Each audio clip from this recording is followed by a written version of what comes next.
तो दोस्तों फिर से एक शानदार सेशन में आपका स्वागत है। यूपी टेट 2026 की आपकी तैयारी कैसी चल रही है, इसको नापने के लिए, इसको मेजर करने के लिए हम आ चुके हैं बाल विकास चाइल्ड डेवलपमेंट का प्रैक्टिस सेट 2 लेकर के, जिसमें टॉप 30 क्वेश्चन आपके होंगे और जो अक्सर पूछे जाते रहते हैं। आज हम यही आपको डिस्कस करेंगे, टॉप 30 क्वेश्चन कराने वाले हैं। आप अपनी जो भी तैयारी है, आपको पता है कि एग्जाम बहुत जल्द आने वाला है, 8 से 9 दिन का समय बचा है। तो आपको तैयारी को आंकना है, जितना प्रैक्टिस करेंगे ना उतना ही आपकी मजबूत होगी तैयारी। तो चलिए हम लोग स्टार्ट करते हैं, प्रैक्टिस करते हैं। तो इसलिए मैं सबसे पहला क्वेश्चन लेकर आया हूं। अगर मैं आप चाहते हैं तो मैं इस पर टाइमर भी सेट कर देता हूं। तो चलिए मैं टाइमर आपको लगाता हूं। और कितना टाइमर दिया जाए देखिएगा। मिनट तो बहुत ज्यादा टाइम हो जाएगा ना, मिनट तो बहुत हो जाएगा क्योंकि मिनट का टाइम ही नहीं मिलता है, हमको चाहिए सेकेंड। और सेकेंड में हम लोग चलिए सपोज दैट 40 सेकंड या 30 सेकंड, 30 सेकंड पर्याप्त, क्योंकि समय बहुत कम मिलते हैं।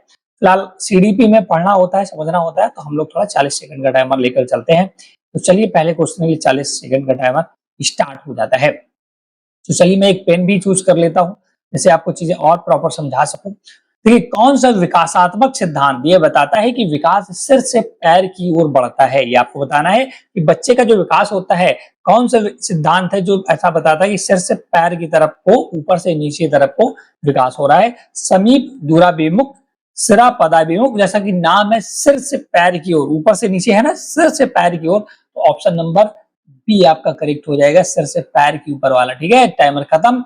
चलिए देखते हैं, स्टॉप कर देते हैं, पॉज कर देते हैं। और यहाँ पर अगर आप ऐसे एक्सप्लेनेशन इसका पढ़ना है तो यहाँ लेफ्ट हैंड में मैंने इसका प्रॉपर एक्सप्लेनेशन भी दे रखा है, इसे आप पढ़ सकते हैं। मैं आपको थोड़ा सा पेन का साइज बड़ा कर लेता हूँ, ये देखिएगा, ये एक्सप्लेनेशन है। उत्तर सही होने का कारण, सिर पदाभिमुख नियम के अनुसार विकास सिर से शुरू होकर नीचे पैर की ओर गति करता है। बालक सबसे पहले अपने सिर और गर्दन पर नियंत्रण पाना चाहता है। ठीक है, इसके बाद विकास की दिशा के सिद्धांत है, और सिर से पैर की ओर विकास होना सिरा पदाभिमुख कहलाता है, जबकि केंद्र से बाहर की ओर विकास होना अ, समीप दूराभिमुख कहलाता है। तो यहाँ पर दोनों चीजें समझिएगा, आप अंतर समझिएगा। ये विकास के दोस्तों सिद्धांत है। यहाँ पर जो एक्सप्लेनेशन मैंने दिया है ना, इसमें सारी चीजें कवर है। अगर आपको ये क्वेश्चन आता भी नहीं होगा तब भी देखिएगा। इसका क्या है, जो कॉन्सेप्ट है इसमें, विकास के सिद्धांत, विकास के जो सिद्धांत है उसके अनुसार एक क्वेश्चन बना है। और इसका एक्सप्लेनेशन सही उत्तर बी है, ये भी मैंने बताया है। और इसका कारण क्या है ये भी बताया है, और शॉर्ट एक्सप्लेनेशन भी दिया है। जो सिर से पैर की ओर आपका विकास होता है उसे सिर पदाभिमुख कहते हैं, और जो केंद्र से बाहर की ओर आपका विकास होता है उसे समीप दूराभिमुख कहते हैं। तो ये क्वेश्चन आपका ऑप्शन नंबर बी, क्योंकि सिर से पैर वाला पूछा था। तो चलिए हम सेकंड नंबर की बात करते हैं, सेकंड क्वेश्चन की। इसमें भी टाइमर लगाया जाए क्या? चलिए मैं टाइमर यहाँ पर लगा देता हूँ आप लोगों की डिमांड पर, और यहाँ पर रिज्यूम करते हैं, टाइमर को स्टॉप करके स्टार्ट कर देते हैं। निम्नलिखित में से किसे छोटे बच्चे के मानसिक सामाजिकरण का प्राथमिक कारक माना जाता है? जो छोटे बच्चे होते हैं ना, उनको, जो उनकी मानसिक सामाजिकरण का कारक किसको माना जाता है? यहाँ पर विद्यालय को, जनसंचार माध्यम को, परिवार को या धार्मिक को। जब दोस्तों बच्चा होता है ना तो सबसे पहले परिवार से ही चीजें सीखता है, सबसे पहले परिवार से सीखता है। विद्यालय तो बाद में जाता है ना, जन संचार माध्यम, ये तो मास मीडिया वगैरह सब बाद में चीजें आती है। सबसे पहले परिवार आता है, उसके माता पिता भाई बहन, उन्हीं से वो सीखता है। तो इसका ऑप्शन सी सही हो जाएगा। मैं पॉज करता हूँ, अगर आपको इसका एक्सप्लेनेशन देखना है ना, ये देखिएगा, मैं टाइमर इधर करता हूँ या छोटा कर देता हूँ टाइमर, ये एक्सप्लेनेशन देख सकते हैं। उत्तर सही होने का कारण क्या है? परिवार क्यों है? बच्चा जन्म के बाद सबसे पहले अपने परिवार के सदस्यों से संपर्क में आता है, और वहीं से बुनियादी सामाजिक मूल्य, आदतें तथा भाषा सीखता है। इसका कॉन्सेप्ट क्या है? सामाजिकरण की कड़ियां है, इसका कॉन्सेप्ट है। और शॉर्ट एक्सप्लेनेशन भी दिया है, परिवार सामाजिकरण का प्राथमिक व सक्रिय साधन है, क्योंकि विद्यालय और मीडिया द्वितीयक साधन है। उसको विद्यालय और मीडिया से भी सीखता है, बट वो दूसरे स्तर पर। पहले स्तर सबसे पहले कि परिवार से ही बच्चा सीखता है। ठीक है ना? तो अब आपको चीजें समझ में आ गई होंगी, इसका आंसर सी हो जाएगा। चलिए अब हम दूसरा क्वेश्चन लेकर चलते हैं और टाइमर फिर से स्टार्ट कर देते हैं। पियाजे के सिद्धांत में नई जानकारी को मौजूदा संज्ञानात्मक स्कीमा में फिट करने की प्रक्रिया को क्या कहते हैं? बहुत अच्छा क्वेश्चन है दोस्तों, पियाजे से संबंधित आपको सीडीपी में क्वेश्चन बहुत सारे देखने को मिलते हैं। तो पियाजे बोल रहे हैं कि पियाजे ने जो संज्ञानात्मक अपना सिद्धांत दिया है उसमें बोला है कि अगर कोई बच्चा पहले नई जानकारी, सपोज दैट मैं साइकिल चलाना सीख गया था और अब मोटरसाइकिल चलाना सीख रहा हूं तो मुझे आसान होगा ना मोटरसाइकिल चलाना सीखना। तो वही पूछ रहा कौन सा ऐसा नियम है, तो वो है आत्मशतीकरण या असिमिलेशन बोलते हैं इसको। ये वाला ऑप्शन इसका सही होगा, ये वाला आप देख सकते हैं। टाइमर स्टार्ट हो चुका है, चलिए मैं इसे अब डन कर देता हूं। देखिए समायोजन, इसका एक्सप्लेनेशन भी दिया है आपका। एसिमिलेशन, मौजूदा जानकारी में नई जानकारी को ऐड करना एसिमिलेशन कहलाता है, ये आपको ध्यान रखना है। यहाँ पर पूरा एक्सप्लेनेशन दिया है। इसमें बालक बिना किसी बदलाव के नई सूचनाओं का अनुभव अपने पहले से मौजूद मानसिक स्कीमा में जोड़ लेता है। पुराने ज्ञान में नया ज्ञान जोड़ना आत्मशीतीकरण, जबकि पुराने ज्ञान में संशोधन या बदलाव समायोजन कहलाता है। यहाँ पर दो क्वेश्चन मिल रहे हैं। पहला ऑप्शन समायोजन था, अगर पुराना ज्ञान सपोज दैट आपको ए आता है, ठीक है, और आप ए से एप्पल बनाना जानते हैं, मतलब एप्पल सीख रहे हैं, ए से आंट भी सीख रहे हैं, तो ये पुराने ज्ञान में नए ज्ञान को ऐड करना कहलाता है आत्मशीतीकरण या असिमिलेशन। और पुराने ज्ञान में बदलाव करना आपका कहलाता है समायोजन, अकोमेंडेशन। दोनों चीजें बहुत इंपॉर्टेंट है, दोनों क्वेश्चन आपसे घुमा फिरा के पूछ सकता है कि नए ज्ञान में कुछ चीजें ऐड करना क्या कहलाता है असिमिलेशन, और नए ज्ञान को बदलना, बदलाव करना नए ज्ञान में कहलाता है अकोमेंडेशन या समायोजन। समझ गए क्वेश्चन। अब हम लोग चलते हैं नेक्स्ट क्वेश्चन की तरफ, और नेक्स्ट क्वेश्चन है फोर्थ, इसको स्टार्ट करते हैं। टाइमर। किसी बच्चे को समस्या समाधान में मदद करने के लिए किसी वयस्क द्वारा दी जाने वाली अस्थायी सहायता को क्या कहते हैं। सपोज बच्चा क्वेश्चन सॉल्व कर रहा है, पूछ रहा है, गलत के सवाल लगा रहा है, और आपने उसमें थोड़ी सी उसको मदद कर दी, कहीं वो अटक रहा है अगर, तो उसको क्या कहते हैं ये पूछ रहा है। समीपस्थ विकास का क्षेत्र, आत्म केंद्रित वाक, या पाड़ या मचान, या सक्रिय अनुकूलन। अब देखिएगा यहाँ पर अगर आपने सीडीपी पढ़ी होगी तो आपको आंसर देना है, बताइएगा कौन सा आंसर सही होगा। पाड़ या मचान, स्कैफोल्डिंग, या आत्म केंद्रित वाक, या समीपस्थ विकास का क्षेत्र, सक्रिय अनुकूलन। आपका टाइम खत्म होता है और मैं इसे यहाँ पर स्टॉप भी कर देता हूं। तो इसका आंसर क्या होगा, इसका आंसर होगा पाड़ या मचान। दोस्तों अगर आप थोड़ी सी सहायता देते हैं, मचान देते, पहाड़, अपने गांव में रहते होंगे तो सोचते हैं पहाड़ बना लिया मैंने, थोड़ा सा, पहाड़ नहीं पहाड़ की बात कर रहे हैं, तो मतलब कि थोड़ा सा अगर आप सहायता कर देते हैं बच्चे को, उसको पाड़ या मचान, इसके फोल्डिंग बोलते हैं सीडीपी की भाषा में। ऑप्शन नंबर सी होगा। इसका एक्सप्लेनेशन भी मैं आपको दिखा देता हूं, यहाँ पर आप पढ़ सकते हैं। उत्तर सही होने का कारण क्या है, वाइगोत्स्की के अनुसार जब बच्चा किसी कार्य में अटक जाता है तो उससे दी जाने वाली संकेत, इशारे या ढांचागत अस्थायी मदद पाड़ या इसकी फोल्डिंग कहलाती है। और ये मुख्य कॉन्सेप्ट वाइगोत्स्की का मचान या ढांचा सिद्धांत इसको बोलते हैं। ये उससे क्वेश्चन बना है और यहाँ पर शॉर्ट एक्सप्लेनेशन भी दिया है, ठीक है ना। अब हम बात करते हैं नेक्स्ट क्वेश्चन की। तो नेक्स्ट क्वेश्चन हमारा ये आ चुका है और टाइमर स्टार्ट कर देता हूं मैं। एक बच्चा केवल शारीरिक दंड से बचने के लिए नियमों का पालन करता है। कोहलर वर्ग के अनुसार बच्चा नैतिक विकास के किस स्तर पर है। अगर दोस्तों क्या है, बोल रहा है कि बच्चा शारीरिक दंड से बचने के लिए, आपने कुछ बोला, उसको डर है कि माता पिता को डांटे नहीं, मारे नहीं, तो उसकी वजह से अगर कोई कार्य कर रहा है, नियम को पालन कर रहा है, तो कोहलर वर्ग का ये नियम था। तो किस स्तर का है, पूर्व पारंपरिक स्तर, उत्तर पारंपरिक या औपचारिक। टाइम भी खत्म हो रहा है, आपको आंसर देना है फटाक से, कौन सा इसका आंसर सही होगा तो आप बताइएगा। मैं टाइमर इसको स्टॉप कर देता हूं और इसका एक्सप्लेनेशन दिखा देता हूं। इसका ऑप्शन होगा पूर्व पारंपरिक स्तर, ये वाला देख सकते हैं। पूर्व पारंपरिक स्तर 4 से 10 वर्ष की पहली अवस्था, दंड एवं आज्ञाकारिता में बालक की नैतिकता खुद के आंतरिक विचारों पर नहीं बल्कि बाहरी परिणामों, दंड या इनाम पर आधारित होती है। कुल मिलाकर अगर आप उसको डांटते हैं, फटकारते हैं बच्चे को, तो वो किस नियम के अनुसार कार्य करता है, पूर्व पारंपरिक स्तर पर कार्य करता है, ठीक है ना। तो चलिए इसको भी खत्म करते हैं और अब हम लेते हैं 6 नंबर क्वेश्चन। स्टार्ट हो जाता है टाइम। खेल आधारित अधिगम पर जोर देने वाली शिक्षा की किंडरगार्टन प्रणाली के संस्थापक कौन है। किंडरगार्टन दोस्तों एक प्रणाली थी और जिससे बच्चे को सीखने की चीजें बताई जाती हैं, तो वो किसने बनाई थी, Maria Montessori, John Dewey, Friedrich Froebel या जीन जैक्स रूसो। रूसो। किसने बनाई थी? आपको आंसर देना है जल्दी जल्दी। तो जो भी आपका आंसर हो देख सकते हैं यहाँ पर जो आंसर होगा सी आपका करेक्ट होगा। फ्रेडरिक फ्रोबेल ने दोस्तों ये स्कीम दी थी और मैं इसे टाइमर स्टॉप करके मिनिमाइज करता हूँ, आप एक्सप्लेनेशन भी पढ़ सकते हैं। जर्मन शिक्षाविद फ्रेडरिक फ्रोबेल ने 1837 में किंडरगार्टन बच्चों का बगीचा पद्धति की शुरुआत की, जहां खेल, गीतों और रचनात्मक गतिविधियों को सीखने का मुख्य माध्यम माना जाता है। ये मुख्य कॉन्सेप्ट बाल केंद्रित शिक्षा पद्धति है दोस्तों, किंडरगार्टन। और फ्रोबेल ने स्कूल को एक बगीचा, बच्चों को नन्हे पौधे और शिक्षक को एक कुशल माली के रूप में परिभाषित किया है। फीडरल, यहाँ से आपके बहुत सारे क्वेश्चन बन जाते हैं। आपसे पूछ सकता है क्वेश्चन कि किस वैज्ञानिक ने स्कूल को एक बगीचा कहा है, तो आपको बताना है फ्रेडरिक फ्रोबेल। पूछ सकता है किस मनोवैज्ञानिक ने बच्चों को नन्हे पौधे या शिक्षक को कुशल माली कहा है, तो फ्रेडरिक फ्रोबेल। या एक भी क्वेश्चन ये भी बन सकता है कि किंडरगार्टन पद्धति किस शिक्षाविद ने दी, वो कहाँ के थे, उस सन क्या था, तो जर्मनी के थे शिक्षाविद फ्रेडरिक फ्रोबेल 1837 में। ये बहुत सारे क्वेश्चन एक ही क्वेश्चन से बन सकते हैं, इसलिए आप एक्सप्लेनेशन जरूर पढ़ें। चलिए अब हम नया टाइमर स्टार्ट करते हैं और क्वेश्चन भी नया, ये टाइम स्टार्ट हो गया। अब बुद्धि का समूह कारक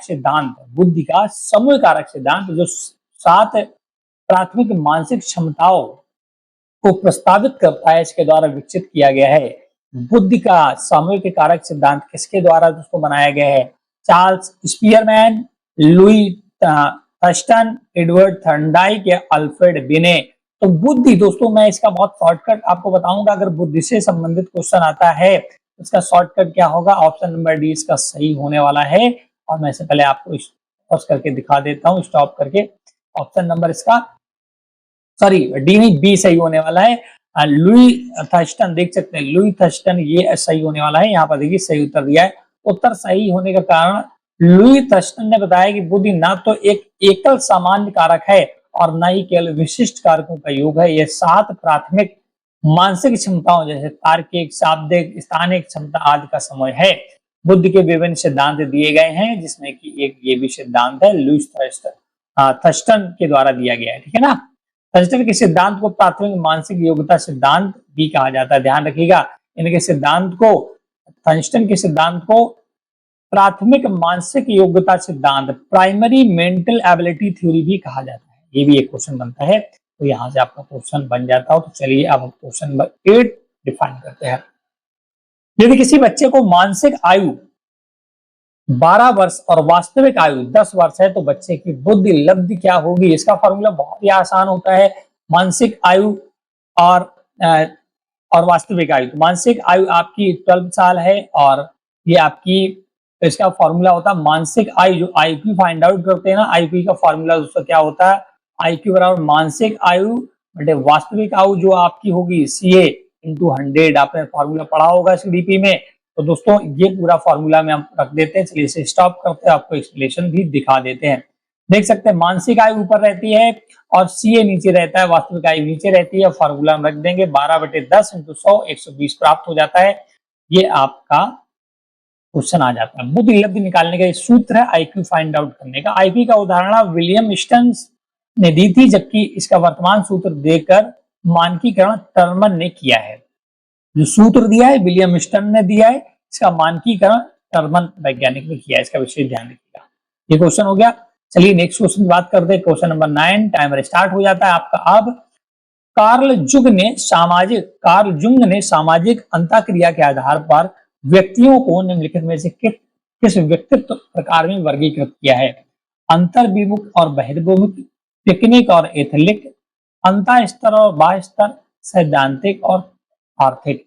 दोस्तों कार्ल जुंग थे जो, उन्होंने सामाजिक अंतःक्रिया के आधार पर व्यक्तियों को निम्नलिखित में किस व्यक्तित्व आधार पर बांटा है? बताइएगा। पहला होगा, दूसरा होगा, तीसरा होगा, क्या होगा? चलिए मैं स्टॉप करता हूं और आपको इसका दिखाता हूं।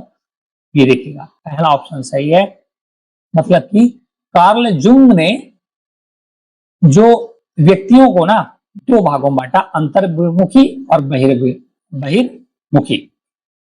सही उत्तर होने का कारण क्या है? जुंग ने मनोवैज्ञानिक दृष्टिकोण और सामाजिकता के आधार पर व्यक्ति के मुख्य 2 हिस्से बताए। अंतर्मुखी शांत आत्म केंद्रित और बहिर्मुखी, मिलनसार या सामाजिक। बाद में इसमें उभयमुखी भी जोड़ा गया। मुख्य कॉन्सेप्ट क्या है? व्यक्तित्व का वर्गीकरण करने का ये कॉन्सेप्ट कहलाता है। और शॉर्ट एक्सप्लेनेशन भी जरूर पढ़ें एक बार। क्रेस्मर ने शारीरिक बनावट के आधार पर तथा सोल्डन ने इंडोमॉर्फिक के आधार पर वर्गीकृत किया। और भी वैज्ञानिक हुए हैं जो कि क्रेस्मर और सेल्टन, ठीक है, सेल्डन, तो इनके आधार पर भी वर्गीकरण किया। तो इस क्वेश्चन का आंसर आपको पता चल गया होगा। क्वेश्चन नंबर 10 पढ़ते हैं, टाइमर स्टार्ट करते हैं। व्यक्तित्व मूल्यांकन के लिए उपयोग किया जाने वाला प्रसिद्ध रोडसा स्याही धब्बा प्रशिक्षण आईबीटी किस प्रकार का प्रशिक्षण है? दोस्तों, जब व्यक्तित्व किसी व्यक्ति का नापा जाता है ना, तो प्रसिद्ध रोडसा स्याही धब्बा परीक्षण एक होता है, इसी के थ्रू नापा जाता है और इसको आईबीटी भी शॉर्ट फॉर्म है। तो किस प्रकार का परीक्षण है? आत्मनिष्ठ विधि, वस्तुनिष्ठ या प्रेक्षेपी या समाजिती, कौन सा है? तो इस पर चलिए मैं इसको शॉर्ट आउट स्टॉप करके इसे हटाता हूं और ऑप्शन नंबर सी प्रक्षेपी सिद्धांत कहलाता है। समझ गए? व्यक्तित्व मूल्यांकन के लिए उपयोग किए जाने वाला प्रसिद्ध रोडसा स्याही धब्बा क्या है? प्रक्षेपी विधि है दोस्तों, जिससे हम आईबीटी नापते हैं, किसी का व्यक्तित्व नापते हैं। उदाहरण दिया, प्रक्षेपी विधियों में व्यक्ति के अचेतन मन में दबे विचारों, इच्छाओं और ग्रंथियों को बाहर निकालने के लिए अमूर्त या अस्पष्ट दीपकों जैसे स्याही के धब्बों का प्रयोग किया जाता है।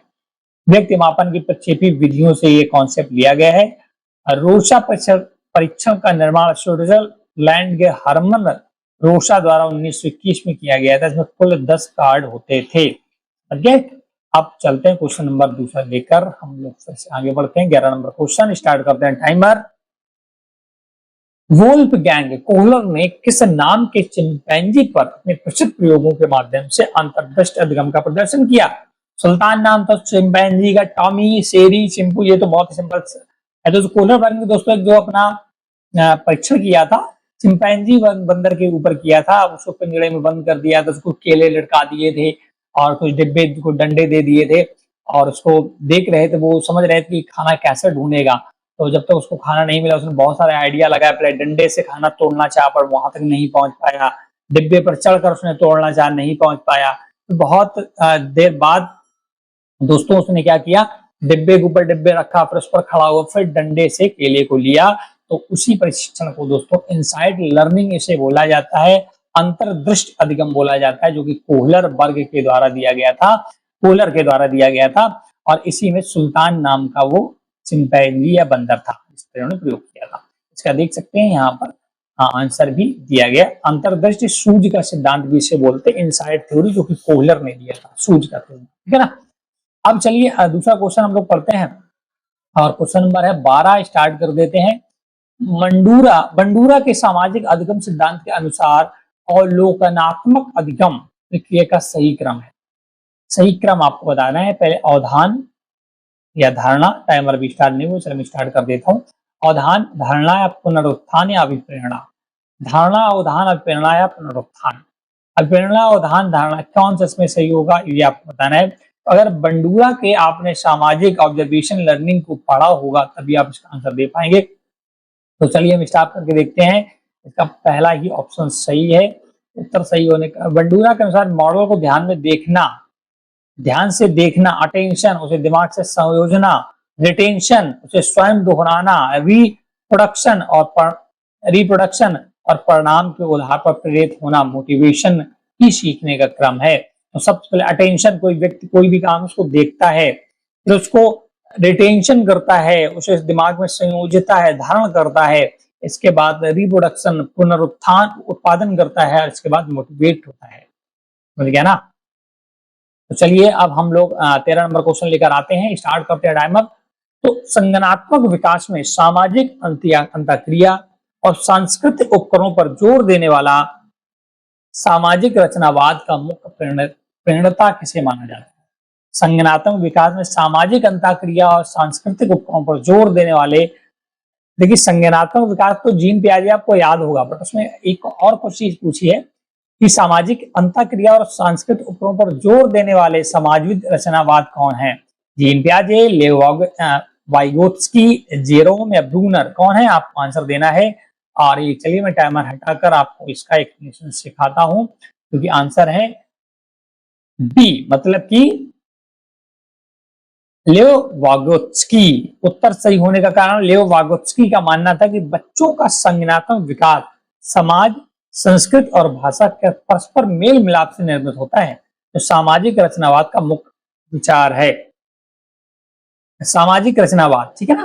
प्याजे को संज्ञानात्मक रचनावादी कहा जाता है, संज्ञानात्मक, जबकि वाइगोत्स्की को सामाजिक रचनावादी कहा जाता है। ये बहुत अच्छा आपको दोस्तों यहाँ पे डिफरेंस मिला है।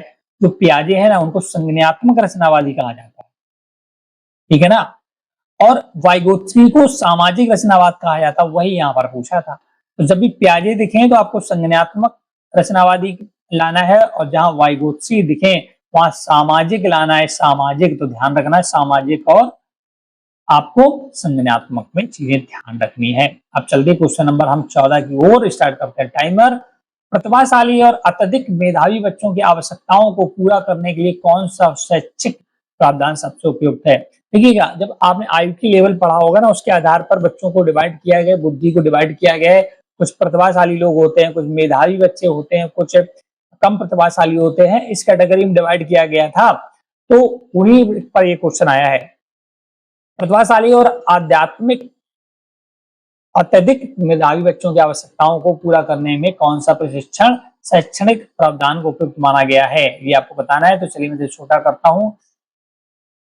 उपचारात्मक शिक्षण, संवर्धन कार्यक्रम और त्वरण, ये दोस्तों माना गया, संवर्धन कार्यक्रम और त्वरण। प्रतिभाशाली बच्चे सामान्य पाठ्यक्रम में जल्दी ऊब जाते हैं, उन्हें अधिक चुनौती देने के लिए संवर्धन योजनाएं और अगले स्तर की कक्षाओं में शीघ्र पदोन्नति सहायता होती है। ये पूरा आप क्वेश्चन या आंसर पढ़ सकते हैं यहाँ पर, ठीक है ना। चलिए फिर अब हम चलते हैं क्वेश्चन नंबर 15 की, स्टार्ट करते हैं। भाषा की समझ और मौखिक संचार में होने वाली अक्षमता से पहचाने जाने वाली अधिगम अक्षमता क्या कहलाती है? भाषा की समझ और मौखिक संचार में जो अक्षमता होती है, डिसेबिलिटी होती है, उसको कैसे पहचानते हैं? डिसकैलकुलिया से, डिसग्राफिया, डिस्फेजिया या डिसपेक्सिया, किससे पहचानते हैं? ये आपको पता होना चाहिए। बहुत ही सिंपल क्वेश्चन है दोस्तों, और इसका आंसर होगा सी, डिस्फेजिया। जब भाषा की प्रॉब्लम होती है तो डिस्फेजिया से पहचानते हैं। कैलकुलेशन की प्रॉब्लम होती है तो डिसकैलकुलोसिया से पहचानते हैं। सारी गणितीय समस्याओं के लिए डिसकैलकुलिया, सीखने की कठिनाई के लिए डिसग्राफिया, और भाषा वाणी विकार के लिए डिस्फेजिया जिम्मेदार है। ये सभी देखिएगा पूछा है आपसे। यहाँ पर बहुत ही एक्सप्लेनेशन बहुत ही बेहतरीन दिए गए हैं। आप एक्सप्लेनेशन जरूर पढ़ें, अगर आपको नहीं भी आता होगा तभी यहाँ से चीजें सॉर्ट आउट हो जाएंगी, ठीक है ना। चलिए क्वेश्चन नंबर 16। जेपी गिलफोर्ड के अनुसार सृजनात्मक सोच, क्रिएटिव थिंकिंग के मुख्य गुणों में क्या शामिल है? प्रवाह, लचीलापन, मौलिकता और विस्तार, केवल अपसारी, केवल स्मृति और निष्क्रियता। तो पहला ये ऑप्शन आपको दिख रहा होगा, बहुत ही सिंपल सा ऑप्शन है। और यहाँ पर देख सकते हैं जिसमें भाई देखिए सृजनात्मक सोच के गुण क्या, जिसमें बहुत सारी सोच हो उसी को बोलेंगे ना। गिलफोर्ड के अनुसार सृजनात्मक बालक में विचारों की प्रचुरता, विचारों का लचीलापन, नवीनता या मौलिकता वगैरह आधारित है, ठीक है ना। चलिए क्वेश्चन नंबर 17। निम्न में से कौन सा आंतरिक अभिप्रेरणा का एक उदाहरण है? आंतरिक अभिप्रेरणा का उदाहरण आपको बताना है। चलिए मैं स्टार्ट करता हूं टाइमर। पुरस्कार और नगद इनाम जीतने के लिए पढ़ना, सजा बचने के लिए गृह कार्य पूरा करना, अपने व्यक्तित्व, रुचि और आनंद के लिए एक नई कला सीखना, माता पिता की प्रशंसा प्राप्त करने के लिए। कौन सा आंतरिक अभिप्रेरणा का उदाहरण है? तो क्या हो, आंतरिक अभिप्रेरणा किससे मिलेगी? अपने व्यक्तिगत रुचि और आनंद के लिए जब कोई पढ़ता है तभी उसको आंतरिक अभिप्रेरणा मिलती है। तो यही आपका आंसर सही होने वाला है। आंसर नंबर सी देख सकते हैं। आंतरिक अभिप्रेरणा तब होती है जब कोई कार्य किसी बाहरी लाभ, जैसे पैसा, प्रशंसा के लिए नहीं बल्कि खुद की संतुष्टि के लिए किया जाता है ना। ये समझ गए होंगे। क्वेश्चन नंबर 18 पढ़ते हैं। विलियम मैकडूल ने प्रस्ताव दिया कि मानव व्यवहार मूल प्रवृत्तियों से संचालित होता है। उन्होंने कितनी मूल प्रवृत्तियां दी? दोस्तों विलियम मैकडूल ने मूल प्रवृत्तियों से सिद्धांत दिया था, तो कितनी मूल प्रवृत्तियां थी ये आपको बताना है। तो आई थिंक 14 मूल प्रवृत्तियां थी। देखते हैं आंसर, मुझे अभी कंफर्म नहीं है, शायद 14 ही, बिल्कुल सही है, 14 ही था। देखिए इसको पढ़ ले। मैकडूल ने 1908 में मानव व्यवहार को समझाने के लिए 14 मूल प्रवृत्तियों की सूची दी। बताया कि प्रत्येक मूल प्रवृत्ति का अपना विशिष्ट संवेग होता है। जैसे पलायन की मूल प्रवृत्ति के साथ भय संवेग जुड़ा होता है। ये सारी मूल प्रवृत्तियां उन्होंने 14 दी। चलिए अब हम क्वेश्चन नंबर 19 पढ़ते हैं। निरंतर प्रतिपुष्टि प्रदान करने के लिए चल रही शिक्षण अधिगम प्रक्रिया में एकीकृत मूल्यांकन को क्या कहा जाता है? निरंतर प्रतिपुष्टि, ठीक है, निरंतर। अगर आपको ये शब्द नहीं समझ में आते तो आप इंग्लिश भी पढ़ सकते हैं। निरंतर प्रतिपुष्टि प्रदान करने के लिए चल रही शिक्षण अधिगम प्रक्रिया में एकीकृत मूल्यांकन को क्या कहा जाता है? योगात्मक मूल्यांकन, रचनात्मक, मानक संदर्भित मूल्यांकन, निदान। निरंतर प्रतिपुष्टि प्रदान करने के लिए चल रही शिक्षण अधिगम प्रक्रिया में एकीकृत मूल्यांकन को क्या कहा जा सकता है? बताइएगा। एकीकृत मेरे हिसाब से ये कंफर्म नहीं है, आप बताइएगा, जल्दी से बताइएगा। चलिए इसका एक्सप्रेशन देखते हैं। आंसर नंबर बी, रचनात्मक मूल्यांकन दोस्तों इसका आंसर होगा, रचनात्मक। ठीक है, आप इसका पढ़ सकते हैं। इसके बाद चलिए हम दूसरा स्टार्ट करते हैं। 20 नंबर, शिक्षण का कौन सा सूत्र यह सुझाव देता है कि अधिगम अमूर्त अवधारणाओं पर जाने से पहले मूर्त वस्तुओं से शुरू होता है? अनिश्चितता से निश्चितता की ओर, मूर्त से अमूर्त की ओर। ये तो बहुत सिंपल है, मूर्त से अमूर्त। ये ऑप्शन होगा ना बी। देखिएगा देखिएगा देखिएगा, मैं स्टॉप करता हूं। बी सीधा से बोल रहा है कि अधिगम अमूर्त अवधारणाओं पर जाने से पहले मूर्त अवस्थाओं से शुरू होता है, तो मूर्त से अमूर्त की ओर वाला कॉन्सेप्ट यहाँ पर इनबिल्ट होता है, तो आपका बी ऑप्शन सही हो जाएगा। आप इसका एक्सप्लेनेशन भी यहाँ पर पढ़ सकते हैं। चलिए दूसरा क्वेश्चन करते हैं। संज्ञानात्मक क्षेत्र के संशोधित ब्लूम के वर्गीकरण में सोच का स्तर कौन सा था? संज्ञानात्मक क्षेत्र के संशोधित ब्लूम के वर्गीकरण में उच्चतम स्तर, देखिए ब्लूम ने कुछ वर्गीकरण किया था और उसने उच्चतम स्तर पर क्या था? मूल्यांकन करना, सृजन करना, विश्लेषण करना या लागू करना? बताइएगा। उच्चतम स्तर सबसे ऊपर, तो सबसे ऊपर क्या हुआ? मूल्यांकन करना। आपको क्या लगता है?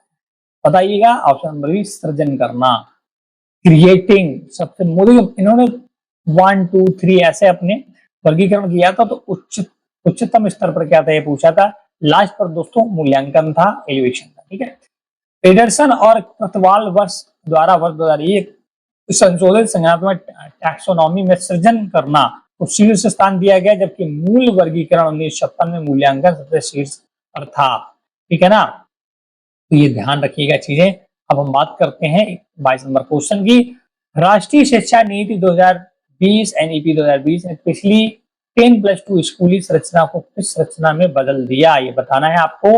10+2 को कैसे बदला गया है? 2020 की जो नई शिक्षा नीति आई है, 5+3+3+4, 5+4+3 किसमें बदला है आपको बताना होगा। तो चलिए मैं स्टॉप करता हूँ, स्टेशन देखता हूँ। ए नंबर 5 नया ढांचा 5 है। 5 वर्ष फाउंडेशन स्टेज, आयु 3 से 8 वर्ष, 3 वर्ष प्रिपरेटरी स्टेज 8 से 11, 3 वर्ष मिडिल स्टेज 10 से 11 से 14 और 4 वर्ष सेकेंडरी स्टेज 14 से 18 का कॉन्सेप्ट क्या है? 5 3 3 4 का। ठीक है ना, चलिए आगे बढ़ते हैं।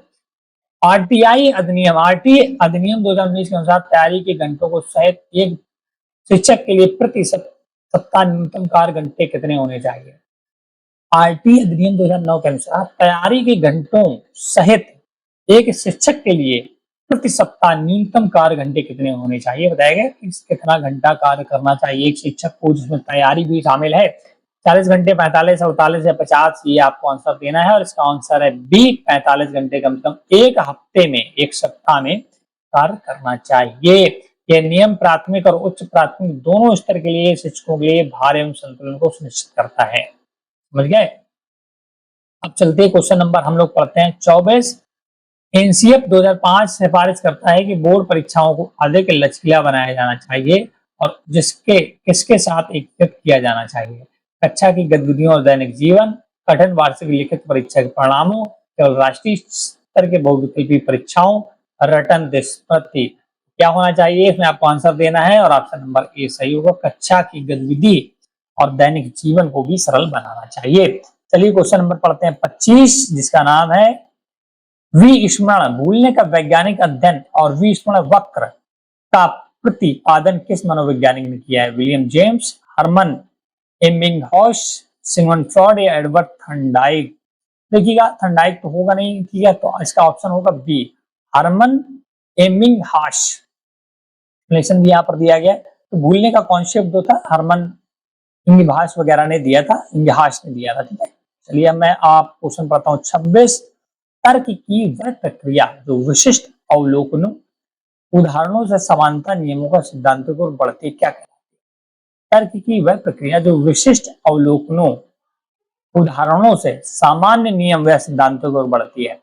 मतलब कि ऐसी विधि बतानी है जो पहले उदाहरण आपको दिया जाए, इसके बाद आपको कॉन्सेप्ट समझाया जाए, उस विधि को क्या कहते हैं ये पूछा है।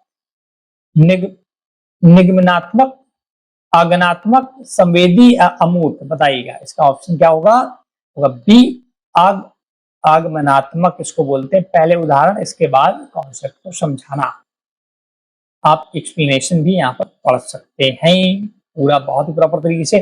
चलिए क्वेश्चन नंबर 27 से स्टार्ट करते हैं। वंशानुक्रम का वह नियम जो बताता है कि बच्चों में अत्यधिक असाधारण माता पिता के गुण ना होकर औसत गुणों की ओर लौटने की प्रवृत्ति होती है। वंशानुक्रम का वह नियम जो बताता है कि बच्चों में अत्यधिक असाधारण माता पिता के गुण ना होकर औसत गुणों की ओर लौटने की प्रवृत्ति बताइएगा। समानता का नियम, विभिन्नता का नियम, प्रत्यागमन का नियम या अर्जित गुणों के संक्रमण का नियम।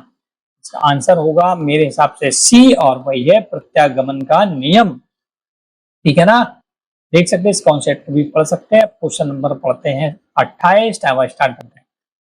परामर्श का वह दृष्टिकोण जो निर्देशात्मक और गैर निर्देशात्मक दोनों परामर्शों के सर्वोत्तम तत्वों को मिलाता है, क्या कहलाता है?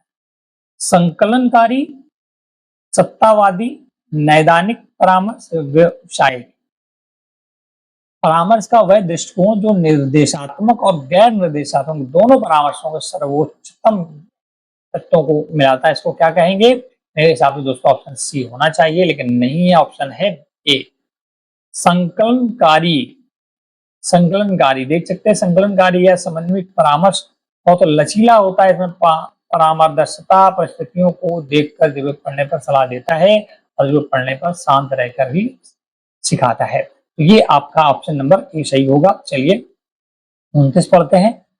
शिक्षण कौशलों में छात्रों का ध्यान बनाए रखने के लिए हाव भाव, आवाज में बदलाव और शारीरिक गतिविधियों का उपयोग करना क्या कहलाता है? जब एक देखिए टीचर पढ़ा रहा होता है बच्चों को ना, तो बहुत तरीके से पढ़ाता है, इससे बच्चा अट्रैक्ट हो पढ़ने के लिए। जैसे कि हाव भाव में बदलाव करता है ध्यान को बनाए रखने के लिए, आवाज में बदलाव करता है, शारीरिक गतिविधियां बता कर करता है, तो उसको क्या कहते हैं? श्यामपट लेखन कौशल, उद्दीपन परिवर्तन कौशल, पुनर्बलन कौशल है, प्रस्तावना कौशल। तो कौन सा होगा आपको बताना है? ऑप्शन नंबर बी सही होगा, उद्दीपन। उद्दीपन मतलब होता है उत्तेजना, ठीक है। उद्दीपन परिवर्तन कौशल के अंतर्गत शिक्षक पढ़ाते समय एक ही मुद्रा में रहने के बजाय अपनी आवाज में स्वर में उतार चढ़ाव करता है, हाव भाव बदलता है, ताकि कक्षा में निरस्ता दूर हो जाए, ठीक है, अटेंशन रहे। तो ये तो हो गया आपका 29 नंबर। अब चलते हैं लास्ट क्वेश्चन की तरफ, क्वेश्चन नंबर 30, और टाइम स्टार्ट हो जाता है। खेल का वह सिद्धांत जिसके अनुसार खेल अतिरिक्त शारीरिक ऊर्जा को बाहर निकालने का माध्यम है, क्या कहलाता है? खेल का वह सिद्धांत जिसके अनुसार खेल अतिरिक्त शारीरिक ऊर्जा को बाहर निकालने के एक माध्यम को क्या कहलाता है? अतिरिक्त ऊर्जा का सिद्धांत, पुनरावृत्ति सिद्धांत, क्षतिपूर्ति सिद्धांत, मनोरंजन। तो या तो ए होगा या तो सी होगा। तो चलिए देखते हैं कौन सा होगा। ए सही, अतिरिक्त ऊर्जा का सिद्धांत। सिलर और स्पेशर द्वारा प्रतिपादित अतिरिक्त ऊर्जा के सिद्धांत के अनुसार बच्चों के शरीर में दैनिक जीवन के बाद भी ऊर्जा शेष बचती है, तो वे उसे खेल के माध्यम से बाहर निकालते हैं। समझ गया ना? ऐसे ऐसे क्वेश्चन आते हैं। तो ये बहुत बेहतरीन क्वेश्चनों को मैं आपके साथ संगम लेकर आया था। तो ऐसे ही अगर आप प्रैक्टिस करना चाहते हैं तो मुझे कमेंट करें, मैं और भी, अभी प्रैक्टिस सेट ये 2 था, प्रैक्टिस 3 लेकर आएंगे, 4। अभी आपके पास 7 से 8 दिन का समय है। अगर आपने 10 से 12 प्रैक्टिस सेट इसकी कर ली है ना, तो आपकी सीडीपी में 30 आउट ऑफ 30 क्वेश्चन आने हैं, क्योंकि यहाँ पर कॉन्सेप्ट प्लस एक्सप्लेनेशन ही मैंने दे रखा है, जिससे आप पढ़ भी सकते हैं। अगर आप इसका पीडीएफ चाहते हैं तो कमेंट करें, हम पीडीएफ आपको प्रोवाइड कर देंगे। इस वीडियो में इतना ही। आप चैनल रैंकोरा को सब्सक्राइब करके रखिएगा, क्योंकि यहाँ पर आपको अभी यूपी टेट चल रहा है, सी टेट आना वाला है, फिर सुपर टेट आना, इन सभी से संबंधित आपको दूरी की क्लासेस और ये सब कुछ मिलने वाला है। तो आप इन चीजों का ध्यान रखिएगा, आपको बहुत ही अच्छे से रैंकोरा पर एक्सप्लेनेशन के साथ प्रैक्टिस सेट, मॉक टेस्ट वगैरह मिलते रहेंगे। ठीक है ना? चलिए इस वीडियो को यहीं समाप्त करते हैं। Thanks for watching.